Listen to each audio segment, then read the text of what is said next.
The chief executive of the UK's third largest bank, Barclays, has resigned in a deepening financial scandal. Homeowners and businesses were overcharged for loans during the credit crunch because the lender was fixing a system of interbank lending rates. Well, the government's ordered a full parliamentary inquiry into the country's banking sector. Let's now see what Chris Roebuck thinks on this. He's from the Cass Business School and joins us live from London. Mr. Roebuck, do you think there's a need for this inquiry? Aren't the culprits already known? Is this not clear and open? Or is this going to be dragged out in a process with a few token slaps on the wrist at the end? I think there are questions about the banking industry, but that's a question about the global banking industry. This particular problem, there are regulators across the world who are looking at 20 international institutions, including Citigroup, JP Morgan, UBS. And what this is about individual banks trying to manipulate the local interbank lending rate. So actually, we've discovered that the effect on individual bank account holders in this country has been negligible. But that doesn't diminish the fact that certain people, very, very few people at the top of international banks, were trying to manipulate the market.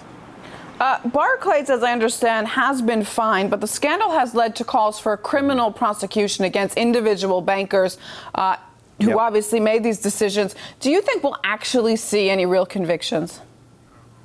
Well, culturally and historically, there's always been a little bit of a difference, for example, between the US and the UK in respect of white-collar crime, i.e., fraud and that sort of thing that doesn't involve any form of violence. In the US, they're much tougher on that, and people who do things wrong in organisations go to jail. Generally speaking, in UK, in most cases, they just get a slap on the wrist and they're not allowed to be a director of a company anymore, but they don't go to jail. What's now happening is that in the UK, the government is saying, actually, we're getting to the point where if people do things wrong, they need to go to jail. Of course, Monday, Barclays chairman resigned. He's now been appointed a temporary boss, as I understand it, which will lead to a search for a new CEO. Given that he's been discredited in this scandal, what kind of person can you find as a replacement? Well, the whole point about the replacement is, they are looking at somebody at the present moment who's taken over temporarily, who happens to be the chairman of the British Telecom, which is now not just telecoms in UK, but globally. But what they need to do is, Barclays has a problem here because they've lost their chairman on Monday and they've lost their chief executive on Tuesday. So if I was a Barclays shareholder, I would be slightly worried. If I was a Barclays employee, I would be slightly worried. And I suspect that some of the other banks are beginning to ask themselves the question, OK, if we get caught out as having done something wrong in this scandal, is our chief executive going to have to resign? Because logically, we could see in the next 3 months 20 chief executives of global banks having to resign. Well, speaking of learning lessons from scandals like these, David Cameron has said it was important to learn lessons from this affair. Why haven't these kind of lessons been learned in 2008 when the government first promised to sort out these banks? Now we're seeing another inquiry. I think the problem is, actually, there's two problems. One, historically, a lot of things happened in the middle of the financial crisis that perhaps shouldn't have happened. Secondly, when you look at the size of these organisations, as the head of risk for a global bank said to me, look, if you've got 150,000 people across the world, you know that somebody somewhere has to be doing something wrong. That's a statistical fact, and we have to catch it before it gets out of hand.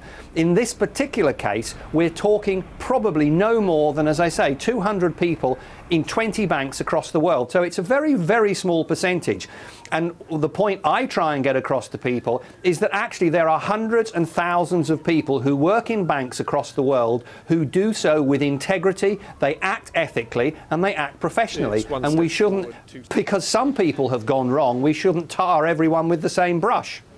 All right, on another note, and just briefly, Mr. Roebuck, a report on British TV uncovered a possible trail of email exchanges that could have led traders at Barclays to believe the lending rates manipulation was sanctioned by the Bank of England. Do you think this could be true? And again, just briefly.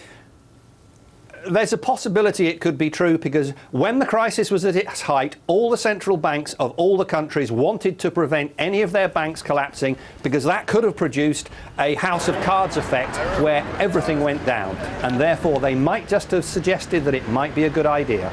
All right, Chris Roebuck, Cass Business School in London, his analysis on this latest Barclays scandal. Thanks for that. Thanks.